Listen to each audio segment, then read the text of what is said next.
advogado, já esteve à frente de várias empresas públicas e privadas, foi vereador e também vice-prefeito de Campinas e hoje responde pela Associação Paulista de Municípios. Memórias do Poder Legislativo, um programa idealizado pela Associação dos Parlamentares do Estado de São Paulo, recebe hoje Carlos Alberto Cruz Filho, conhecido como Carlos Cruz. Muito obrigada pela participação do senhor aqui com a gente e, claro, todo o conteúdo de vida que trouxe para o nosso programa. Queria, então, começar perguntando para o senhor sobre a formação acadêmica, né? Queria que o senhor me contasse um pouco, foi quando o senhor foi para Campinas, né? Foi para fazer a faculdade. Exatamente. Em primeiro lugar, eu quero cumprimentar a todos, agradecer e parabenizar essa iniciativa da Assembleia Legislativa, que é o resgate e o registro da memória do Estado nessa Casa de Leis. Eu tenho um conceito muito definido sobre o ordenamento jurídico da nação, e tenho claro para mim que a representação mais legítima, completa e acabada da representação popular é o Poder Legislativo. Por duas características. Primeiro, por ser um colegiado. E um colegiado heterogêneo. E quanto mais heterogêneo for esse colegiado, significa que mais segmentos sociais estão representados e representando a sociedade. A nossa Assembleia Legislativa, que pauta por essa heterogeneidade na sua composição, é que faz dela a essência completa e legítima e acabada da representação do povo do Estado de São Paulo. Minhas homenagens à Assembleia Legislativa e meu orgulho de estar aqui falando com vocês. Eu agradeço em nome da Assembleia. Bom, agora vamos falar um pouquinho do senhor, né? Sim. Como é que foi a escolha pelo curso, pela formação, se mudar de Lins para Campinas, foi isso? Não, na verdade eu nasci em Lins, foi apenas um acidente geográfico, porque meus avós moravam em Lins e meus pais moravam em Presidente Prudente. Eu fui para Lins, minha mãe foi para Lins para eu nascer. Então eu fui criado em Presidente Prudente, depois vim para São Paulo e, terminado o ensino médio, eu prestei vestibular na Faculdade de Campinas, na Pontifícia Universidade Católica de Campinas. Passei no vestibular e pela primeira vez conheci a cidade no dia que eu fui prestar vestibular. Aí fui para lá estudar, não saí mais de lá, estou até hoje, estou há 45, quase 50 anos em Campinas e foi lá que eu construí a minha vida e a minha família. Foi nessa época, Carlos, que se desenhou ali uma participação política, a oportunidade de se manifestar?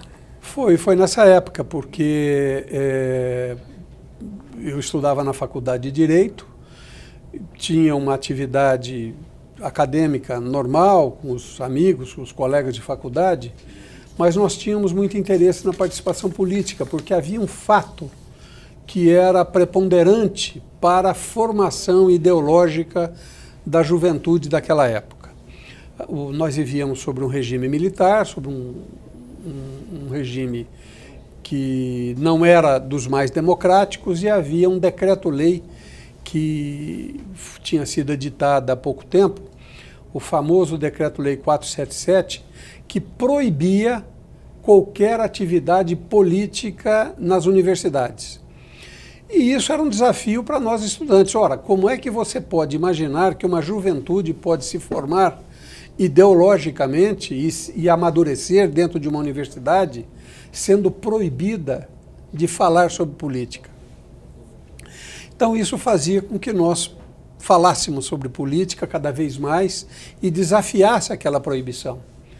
E aí eu passei a compor o movimento estudantil, o movimento político, e no meu último ano de faculdade, em 1976, eu fui eleito o presidente do diretório acadêmico da Faculdade de Direito. E a partir daí eu não saí mais dessa atividade política. Já começava ali uma luta por conta desse decreto, né? Quais foram as experiências mais marcantes dessa época? Olha, eu tive duas experiências muito marcantes nessa época. A primeira foi antes de tomar posse. Depois de eleito, houve uma reunião, nós fomos chamados para uma reunião num batalhão do Exército que tinha em Campinas, chamaram todos os eleitos, os presidentes eleitos, para fazer uma explanação, uma explicação do suicídio do Vladimir Herzog. E aquilo, para mim, foi muito marcante. Eles explicaram, e eu não entendi direito por que houve aquela explicação. E fiz uma pergunta, né, porque tinha sido publicado na revista Veja que, embora a versão da morte dele era suicídio, ele era judeu e não tinha sido enterrado na ala dos suicidas, porque o cemitério judeu tem a ala dos suicidas. E eu perguntei isso. E não foi bem aceita essa pergunta, não ficou bem... Então eu fiquei meio que, vamos dizer assim, ficaram meio de olho em mim. Ficou marcado? Ficou marcado. E quando foi em agosto do ano seguinte, no meu mandato, houve o falecimento em acidente de automóvel do ex-presidente Juscelino Kubitschek. Nós estávamos no Pátio dos Leões, que é o conhecido pátio lá da PUC, da universidade. 11 horas da noite chegou a notícia de que o ex-presidente Juscelino, tinha sido vitimado.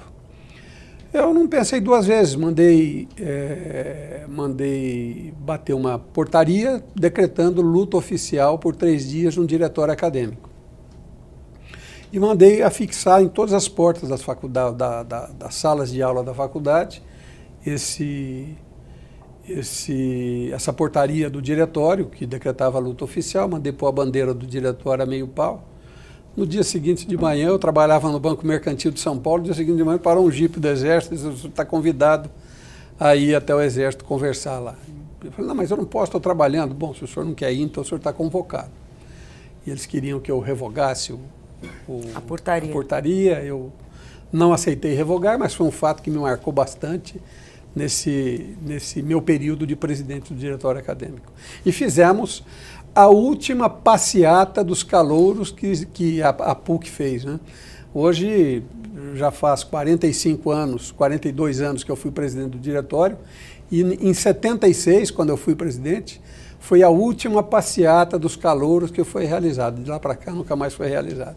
Carlos, nessa época nasceu o Carlos político, ou o político já nasce quando o cidadão nasce?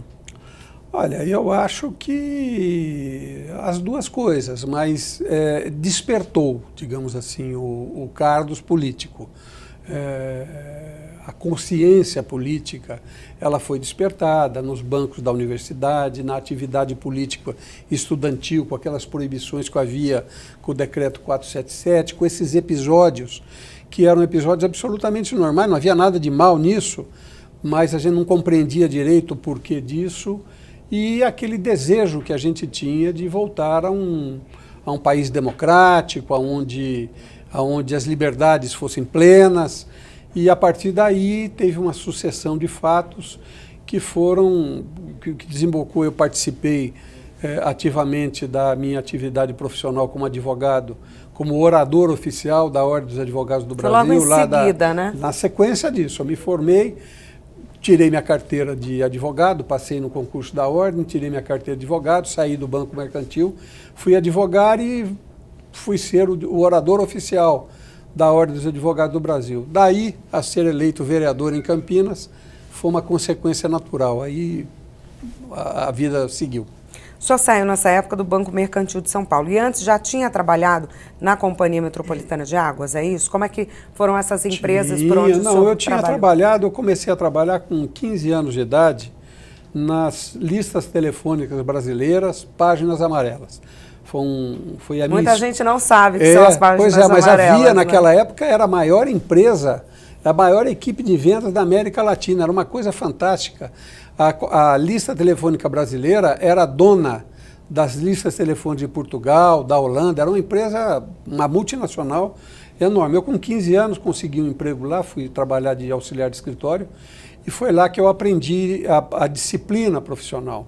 Você imagina um garoto de 15 anos de idade para trabalhar numa maquininha de escrever, era obrigado a ir de paletó, gravata, de terno. A partir desse, eu nunca mais deixei de usar paletó e gravata, por uma questão de disciplina. Mas aprendi a trabalhar lá, de lá eu fui para a Comasp, para a Companhia de Águas, depois, quando fui para Campinas, fui para o Banco Mercantil, até me formar advogado, aí eu segui esse caminho da gestão pública. E aí o senhor também advogou por um tempo, né? Advoguei, fazia muito júri, era advogado de criminalista, fazia família, fazia sucessões, mas eu gostava muito de fazer júri na defesa, na advocacia criminal de defesa. Fiz quase 100 júris em Campinas e no Estado. E aí, como que foi essa entrada para a disputa de uma cadeira ali na Câmara de Campinas? Foi uma consequência natural, Carla. Como é que aconteceu esse convite? Aconteceu naturalmente. Não, é a atividade política. Eu já vinha de uma liderança estudantil, eu era, se não de fato, mas de direito, a liderança, porque eu era o presidente do diretório, não é? Depois, na Ordem dos Advogados, eu tive uma atuação muito forte, e a Ordem dos Advogados, naquela época, era a guardiã da democracia, que lutava por uma nova Constituição, pelo retorno da estabilidade democrática. O país respirava, naquela época, cidadania, né? E isso fez com que fosse natural eu ser candidato a vereador. E candidato, me elegi vereador e logo já fui líder da bancada do PMDB, liderei, o meu prefeito na época era o José Roberto Magalhães Teixeira, de saudosa memória, mas eu era muito ligado a ele, fui o líder do governo dele, fui líder da bancada e depois fui presidente da Câmara Municipal também. Como é que foi essa experiência como vereador, né? Até para as pessoas sabem, né, como que funciona, né, essa dinâmica das cidades, mas eu queria saber a impressão ali, né? Tomou posse e começou a atuar. Quais foram os fatos mais marcantes? O que o senhor aprendeu, né? A gente está sempre aprendendo, enfim, era o que o senhor imaginou? Era até um pouco mais. Eu era muito jovem, eu tinha 33 anos de idade, vinha dessa atividade estudantil, política, da atividade profissional de tribuna. Eu era um tribuno, eu fazia júri e advocacia verbal, oral, né? E o parlamento está no próprio nome, a origem do parlamento, é onde se parla, é onde se fala, né? E essa é a origem do nome parlamento, né? E eu, naquele fogo da juventude, querendo a redemocratização do país, eu, com aquela facilidade que eu tinha de falar em tribuna, eu me destaquei muito na Câmara Municipal. Foi um período riquíssimo. Eu tenho memória, sim, tenho na minha memória, com muito carinho na minha vida, esse período que eu passei na Câmara Municipal. Na minha atividade como vereador, como parlamentar, na articulação política, eu tenho memória, sim, tenho como sendo um dos momentos, um dos períodos mais ricos da minha vida, principalmente de aprendizado. Até pelo momento da história, quais eram os desafios daquela época em se ocupar um cargo como esse? A redemocratização do país. O país respirava isso. Nós, no meio do meu mandato, do início do meu mandato, nós tivemos aquela famosa emenda Dante de Oliveira, que trazia de volta eleições diretas para presidente da República, né? E isso pegou fogo no Brasil inteiro. A emenda das diretas, eu quero votar para presidente, que foi derrotado, a emenda Dante de Oliveira. Mas, na sequência, veio a redemocratização, a convocação de uma Assembleia Nacional Constituinte para que os parlamentares eleitos em 1986, os federais e senadores, fossem para o Congresso Nacional com um mandato que os autorizasse a redigir uma nova Constituição. Tudo isso sob a liderança do Dr. Ulisses Guimarães, Dr. Tancredo Neves, enfim, uma safra, uma geração, o governador Franco Montoro, Mário Covas, que era uma coisa maravilhosa. Então, naquela época havia uma bandeira, a bandeira da redemocratização do país, que envolvia e fazia com que todo o povo brasileiro tivesse participado daquele momento. Foi um momento muito importante. Foi a época que mais marcou a vida do senhor? Mais marcou a minha vida e mais marcou a história da redemocratização do país. O senhor estava lá e participou, né? Isso o senhor tinha quantos anos? Olha, eu em 85, 86, eu tinha por volta de 35, 36 anos de idade, né? Estava no calor da minha juventude, de plena posse da minha maturidade, mas crescendo, aprendendo junto, respirando aqueles ares de busca de democracia, que culminou no dia 5 de outubro, que é justamente o dia do meu aniversário, né? 5 de outubro de 1988, o dia que eu completei 39 anos, foi o dia que o Dr. Ulisses Guimarães promulgou a Constituição Cidadã, que fez com que o país se transformasse num Estado democrático que dá lição de democracia para o mundo inteiro. Eu não digo sociedade democrática, mas um Estado democrático na sua composição. O senhor já teve presente melhor que esse em outros aniversários? Não tive. Sobre o aspecto de cidadania, de civismo, civilidade, é evidente que o dia 5 de outubro de 88 é a grande data, e como foi no meu aniversário, foi o grande presente que eu tive como cidadão brasileiro, a promulgação da nossa Constituição. Depois disso é que o senhor se tornou assessor político da Secretaria de Estado dos Direitos da Pessoa com Deficiência. Em que período foi esse? Isso foi muito depois. Para a Secretaria das Pessoas com Deficiência, isso foi agora, já no século XXI, foi em 2005, 2006. Antes disso, tem aqui um detalhe muito importante, que se você me permite, claro, que logo após a promulgação da Constituição Federal, os estados, em consequência da promulgação da Constituição Federal, todos os estados tiveram que fazer as suas novas constituições estaduais. Aqui no estado de São Paulo, sob a presidência do deputado Tonico Ramos, houve a Constituinte Estadual. Os deputados elaboraram a Constituição nova. Nessa época, eu era presidente da União dos Vereadores do Estado de São Paulo, da UVESP. Isso em 1988, 89, 90, 91 e 92. Eu era presidente da União dos Vereadores do Estado de São Paulo e participei diretamente dos trabalhos da elaboração dessa nova Constituição Estadual. Quando ela foi promulgada, e aí foi a grande novidade da Constituição, os municípios do Estado de São Paulo eram governados, tinham como Constituição Municipal a Lei Orgânica dos Municípios, que era votada e aprovada pela Assembleia Legislativa. Então a Assembleia, em tempos lá para trás, elaborou a Lei Orgânica dos Municípios, que valia para todos os municípios do Estado. Com a nova Constituição, foi obrigado cada município a ter a sua lei orgânica própria. Então, todos os municípios tiveram que fazer a sua Constituinte Municipal.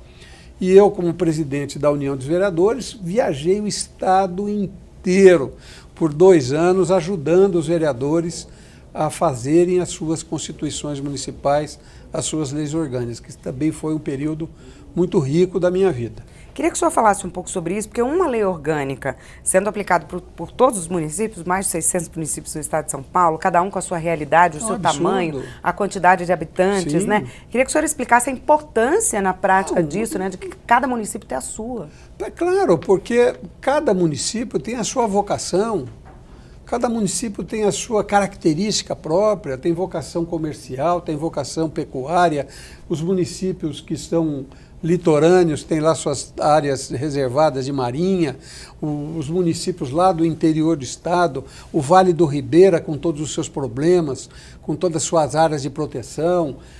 E uma lei orgânica que valesse para todos era um absurdo. Mas são realidades muito diferentes. Completamente diferentes. Então, isso foi o resultado da Constituição Federal, que criou o que se chamou, que se convencionou chamar de Pacto Federativo, que é uma novidade, é uma jabuticaba, não tem Constituição de país nenhum, só no Brasil, que todos invejam isso, que a organização do Brasil é composto pelos entes federados, que são União, Estados, Municípios e Distrito Federal.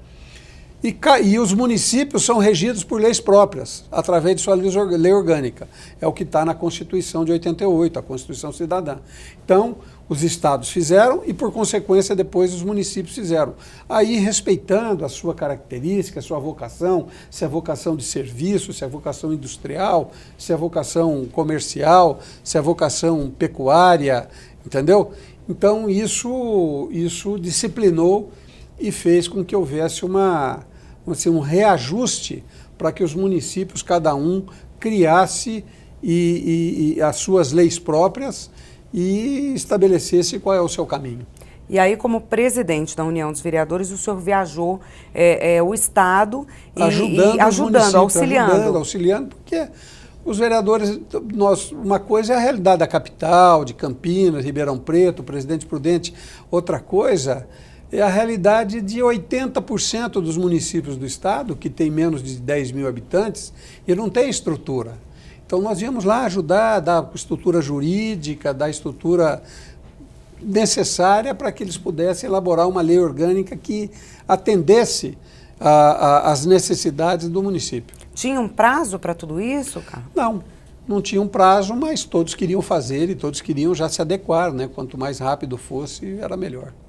E depois disso, como continuou a atuação? Depois disso, eu fui secretário da Habitação do Estado de São Paulo, secretário adjunto da Habitação, no governo Fleury, né, de 93, de 91 a 94.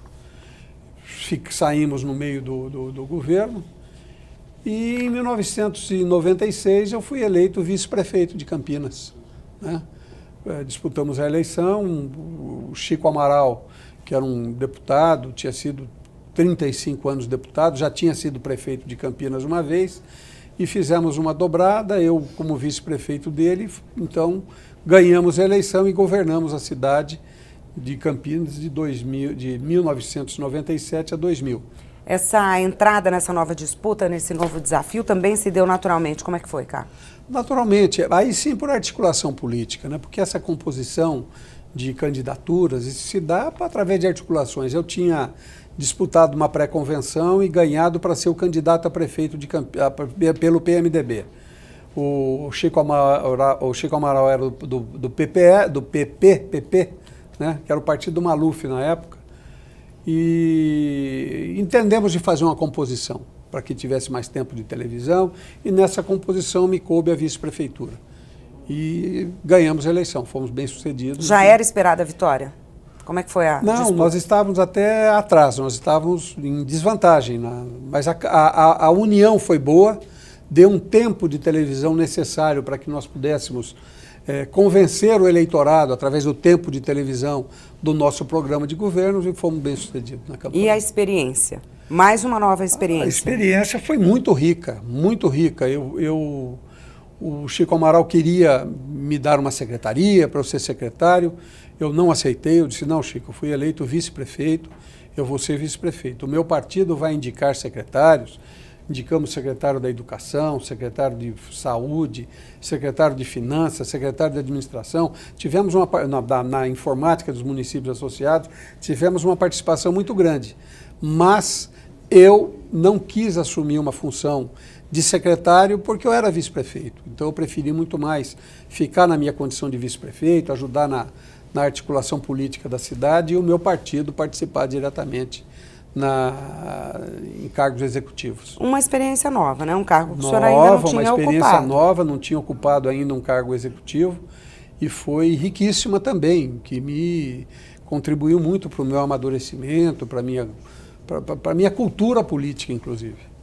Muito obrigada, por enquanto, pela sua participação. Eu que agradeço. A primeira parte do programa Memórias do Poder Legislativo termina aqui. Obrigada pela sua audiência e até o nosso próximo programa com Carlos Alberto Cruz Filho. Até lá.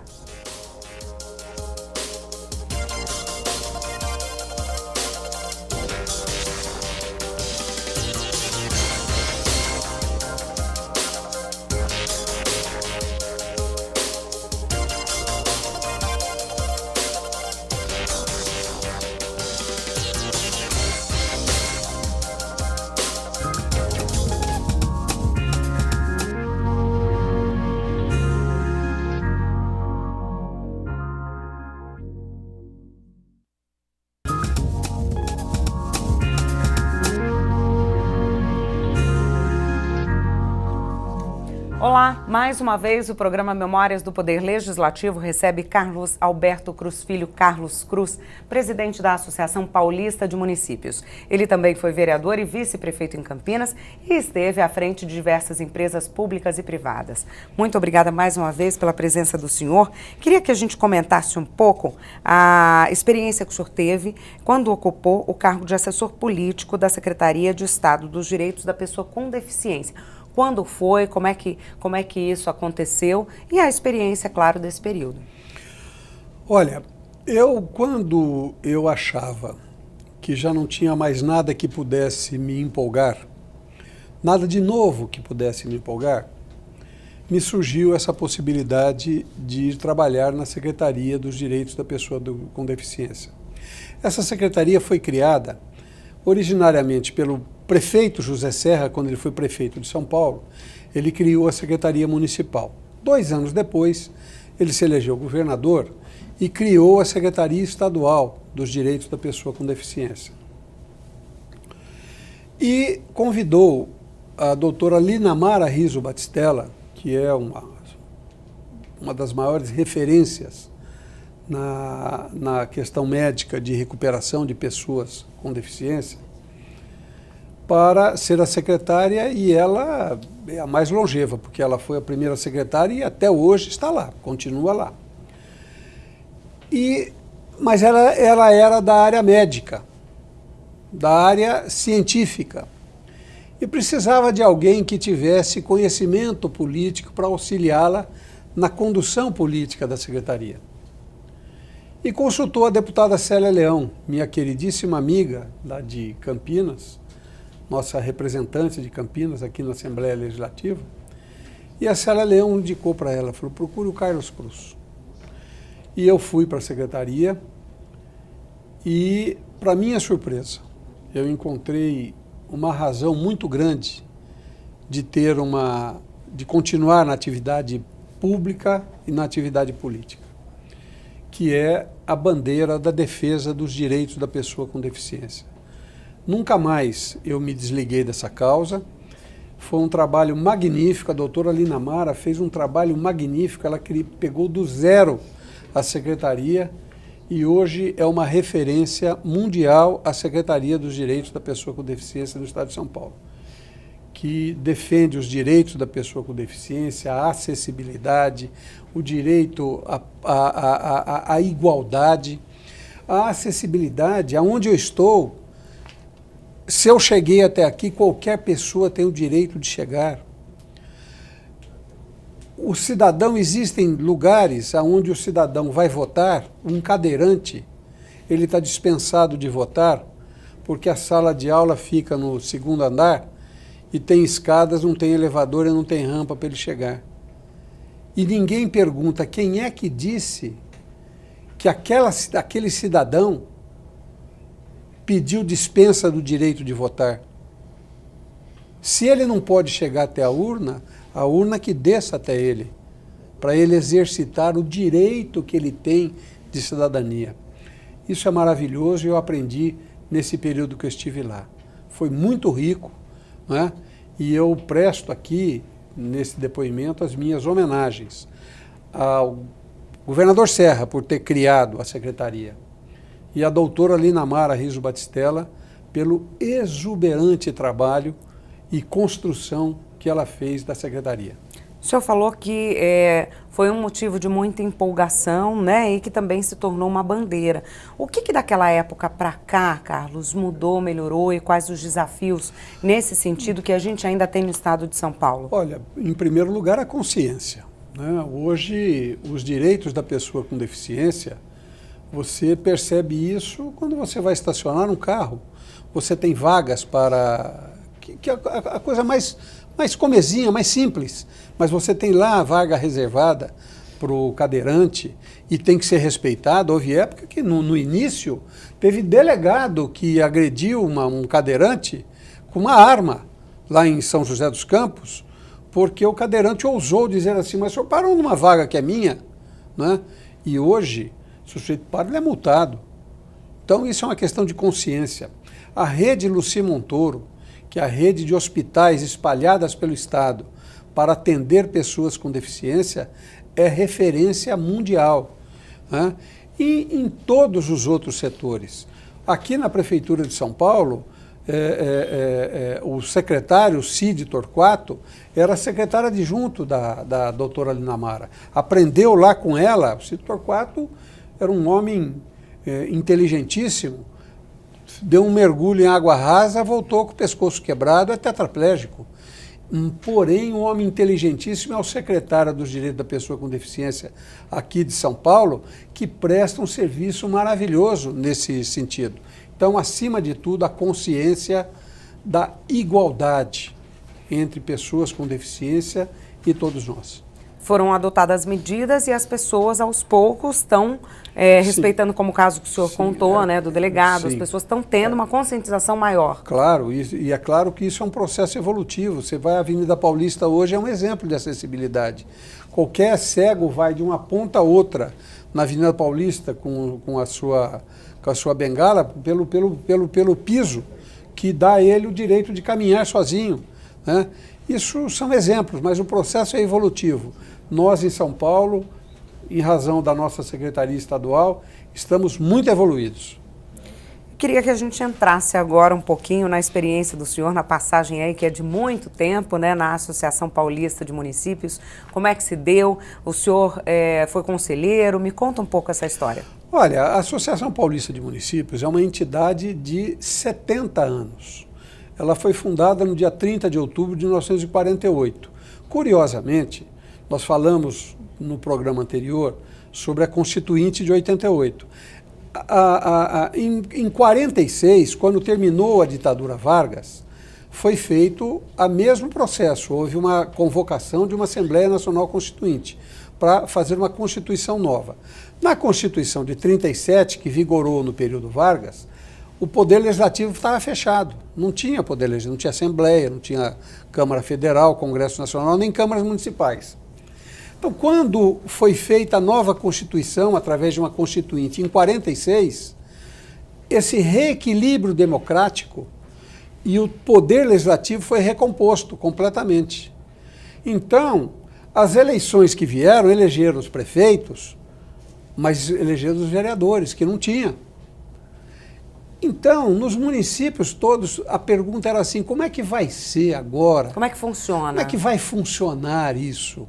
Vereador fazendo lei, não é mais decreto do prefeito, é vereador que tem que votar. Então, um grupo de pessoas democratas do Estado criaram um movimento chamado Bandeira Paulista, que andava pelo interior fazendo palestras para ensinar esse novo ordenamento jurídico, como era a relação independente e mais harmônica do legislativo com o executivo. E foi tão bem sucedido esse movimento que 2 anos depois ele se transformou na Associação Paulista de Municípios. Foi formalizada a entidade municipalista em 30 de outubro de 48. E de lá para cá, ela presta serviços com a sua vocação maior, que é defender os interesses coletivos dos municípios. Tudo que diga respeito aos interesses de todos, comum de todos os municípios, a APM entra para ser a representante, porta-voz e defensora desses direitos, junto ao governo estadual, junto à Assembleia Legislativa, junto ao governo federal, ao Congresso Nacional. Então essa é a vocação da APM. Eu, quando me elegi vereador em Campinas em 82, em 83 eu fui no primeiro congresso. Quem era o presidente da APM? O vice-governador do estado, Orestes Quércia. O Quércia era o presidente da Associação Paulista de Municípios, lá de Campinas, tinha sido prefeito de Campinas, anunciou um congresso em 83, no Guarujá, e eu fui. Fiquei tão encantado com essa teoria dos municípios, cuja definição foi cunhada pelo governador Montoro. Ele é que definiu de maneira, desculpe o pleonasmo, definitiva, a definição de municipalismo. Montoro dizia: o Estado é uma ficção jurídica. O cidadão mora no município, é lá que ele nasce, é lá que ele se educa, é lá que ele caminha, é lá que ele casa, é lá que ele constitui família, é lá que ele morre. Então, a vida e tudo acontece no município. E eu fiquei apaixonado por essa filosofia. E de 83 para cá, eu nunca mais perdi um congresso de municípios. Aí eu entrei na diretoria da APM, eu era presidente da UVESP, fui presidente da União de Vereadores e fui vice-presidente, fui presidente do Conselho Deliberativo, fui tesoureiro, fui secretário-geral, fui tudo que você pode imaginar. E hoje sou presidente, sou o responsável por duas coisas que me pesam sobre os ombros, com a maior alegria e satisfação. A primeira é de honrar esse passado, dessa construção do municipalismo, de todas as conquistas que a APM conseguiu de 48 para cá, de todos aqueles que defenderam esse movimento e já se foram, e nós estamos aqui para manter a bandeira de pé do municipalismo.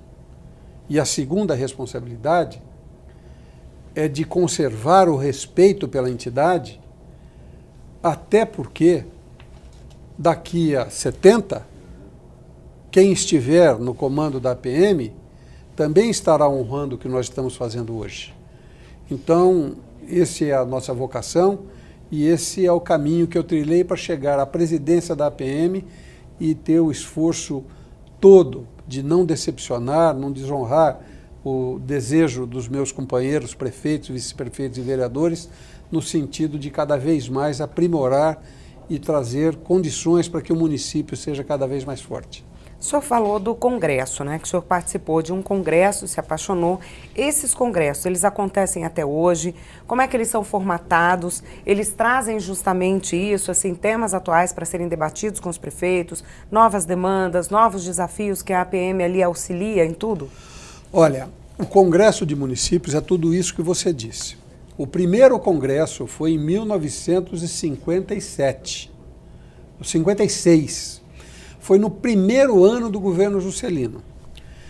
E, como ele é um congresso anual, nós dizemos assim, há 63 anos, uma semana por ano, a classe política municipal se reúne para troca de experiências, troca de informações, troca de ideias e articulações políticas.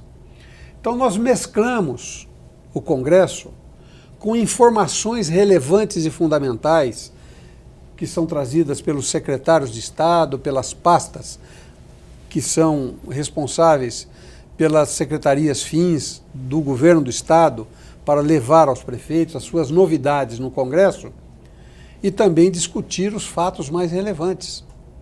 A cada ano nós escolhemos o tema que é mais relevante naquele momento para nós discutirmos no Congresso. Assim é que houve ano, em que o tema do Congresso e a grande discussão foi a renúncia do presidente Jânio. Outro ano foi a implantação do regime parlamentarista no Brasil. No Brasil, nós tivemos um período em que nós tivemos o regime parlamentarista. No ano seguinte foi a volta do presidencialismo através de um plebiscito. Em seguida, no ano seguinte, a discussão era uma revolução que havia tido no Brasil, onde foi deposto o presidente e a junta militar tinha tomado posse. Teve ano, que a discussão foi a edição do ato institucional número 5, que tiravam as liberdades democráticas do país. A anistia geral e restrita foi tema de um ano no Congresso. A convocação de uma Assembleia Nacional Constituinte.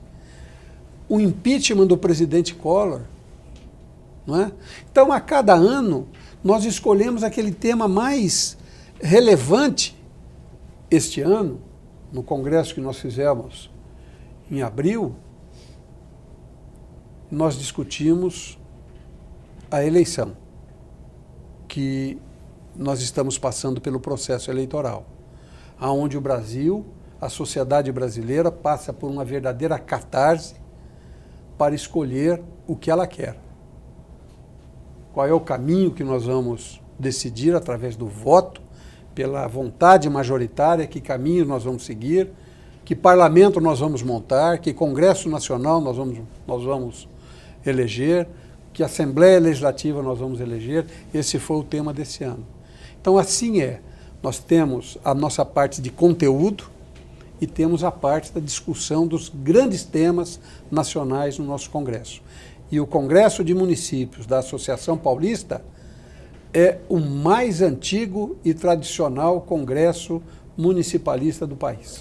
Participam representantes de todos os municípios? Todos os municípios. Geralmente prefeitos, secretários? Prefeitos, vice-prefeitos, vereadores e gestores municipais, secretários, ex-prefeitos, ex-vice-prefeitos, ex-vereadores. O nosso congresso é muito movimentado e tem uma tradição. Tradicionalmente, quem é que abre o nosso congresso? Sempre a figura do presidente da Assembleia Legislativa, do vice-governador de Estado, do presidente do Tribunal de Contas. Essas três personalidades sempre estão presentes na solenidade de abertura do Congresso. E no encerramento?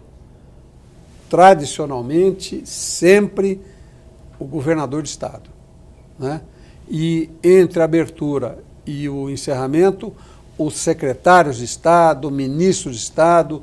Este ano nós tivemos o presidente da República presente no Congresso, o governador que estava renunciando, porque foi no dia da renúncia o encerramento do Congresso, esteve presente o governador Geraldo Alckmin, o governador Márcio França, que estava sendo empossado naquele dia também. Então, essa é a tradição do Congresso. E esse momento também, essa semana, né? São 7 dias, uma semana. Uma semana. Também é a oportunidade de troca de experiências entre esses governantes municipais? Riquíssima, troca de experiências, troca de informações. É uma coisa curiosa, porque nós temos, junto com o conteúdo do Congresso, nós temos a nossa feira a exposição, onde empresas que querem fornecer produtos para os municípios, né, locam nossos espaços e expõem seus produtos. Então, é muito comum de um prefeito vai num estande, o sujeito mostra, aí o prefeito diz assim: aonde vocês têm isso funcionando? Em prefeitura tal, está funcionando lá.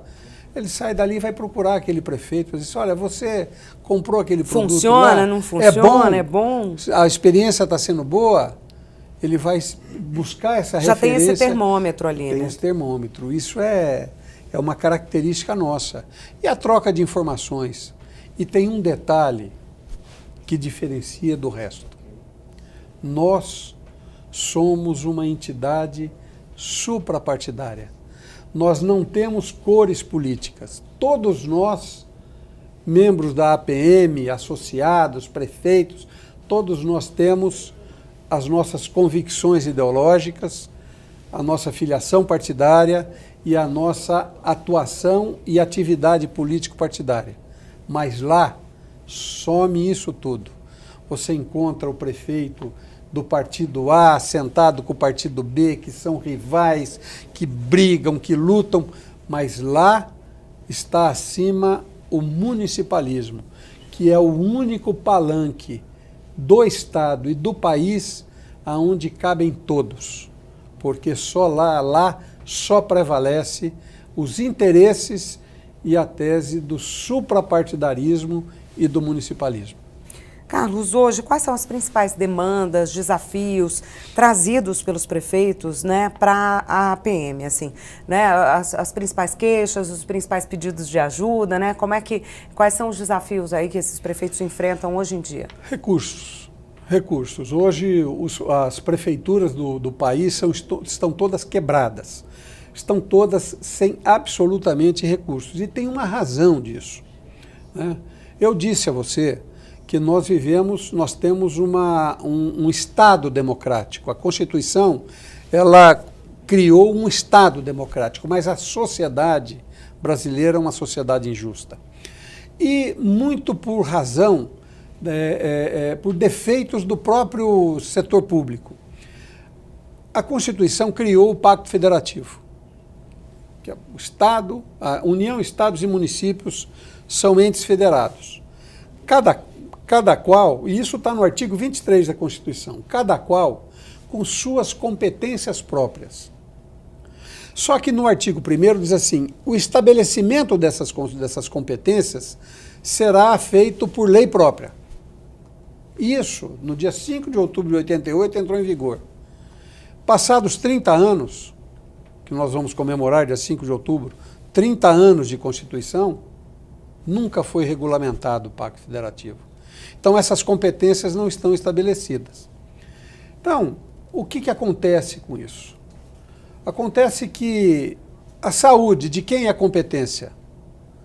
Da União, dos estados e dos municípios. Mas o dinheiro tem que vir, e o dinheiro não vem. O Estado, a distribuição do bolo arrecadatório, dos tributos, ela fica 70% com a União, 20% para os estados e 10% para os municípios. Porém, um cidadão, isso te dou um exemplo do prefeito de Araçatuba, o Dilador Borges, que conta assim, eu estava no fim do ano contando as moedas em cima da minha mesa para fechar a conta da prefeitura no azul. Bate um oficial de justiça na minha porta e diz assim, eu trouxe um mandado aqui do juiz para o senhor entregar 7 ampolas para o cidadão ali que entrou entrou judicialmente porque ele precisa de 7 ampolas de um remédio que você não tem e ele está na Constituição que é direito dele, o juiz deu e mandou você dar, o prefeito. Mas ele podia ter mandado o presidente da República, podia ter mandado o governador de estado ou o prefeito. Ele não manda o prefeito, atravessa a rua e vai lá no prefeito. Sabe quanto custava cada ampola? 300 mil reais. Cada ampola. E aí faz o que numa hora dessas? Ele tem 48 horas para entregar. E o remédio só tinha no México. Ele teve que mandar buscar no México correndo. Na verdade não foram 48 horas, são 72 horas. E ele teve que cumprir em 72 horas a 300 mil reais cada ampola. 2 milhões e quase 2 milhões e meio, 3 milhões. Por que isso? Porque tudo estoura no município. Então, qual é a grande queixa do prefeito? A regulamentação do Pacto Federativo, o estabelecimento das competências exclusivas e o envio do dinheiro para a execução da política pública. É absolutamente necessário e indispensável que isso seja feito. Essa é a grande queixa, a grande reclamação e a grande bandeira dos prefeitos. E como melhorar isso? A gente está no final do programa, vamos falar um pouquinho dos desafios futuros e das possíveis soluções? É agora no processo eleitoral. Nós temos insistido muito com os prefeitos, vice-prefeitos, vereadores, no sentido de cobrar dos seus candidatos compromissos.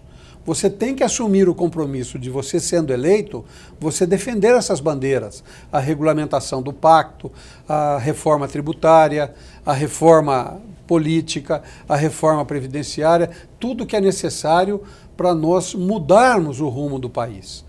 Tudo isso vai acontecer no dia 7 de outubro, no dia da eleição. Se nós formos felizes na escolha, porque o voto é cada um dá o seu. Ninguém dá 2 votos, ninguém despeja um balde de votos na urna. Cada um dá o seu voto. Se nós tivermos felicidade nas escolhas, nós criaremos uma sociedade melhor. Se não formos felizes, nós vamos criar uma sociedade pior. A responsabilidade é de todo mundo, né? É de todos nós. Nós, como representantes do povo, nós temos a obrigação de trabalhar, mas nessa hora a responsabilidade é solidária. Muito obrigada pela participação do senhor e por todo o conteúdo que trouxe para a gente. Eu é que agradeço, foi uma honra muito grande, estou muito feliz e agradeço mais uma vez essa iniciativa da Assembleia Legislativa que dá essa oportunidade de gravar na memória a atividade das pessoas que ajudaram a construir o Estado e construir o Brasil. Obrigada. Termina aqui a segunda parte do nosso bate-papo com o presidente da Associação Paulista dos Municípios, Carlos Alberto Cruz Filho, o Carlos Cruz. Obrigada pela sua companhia e até o nosso próximo encontro.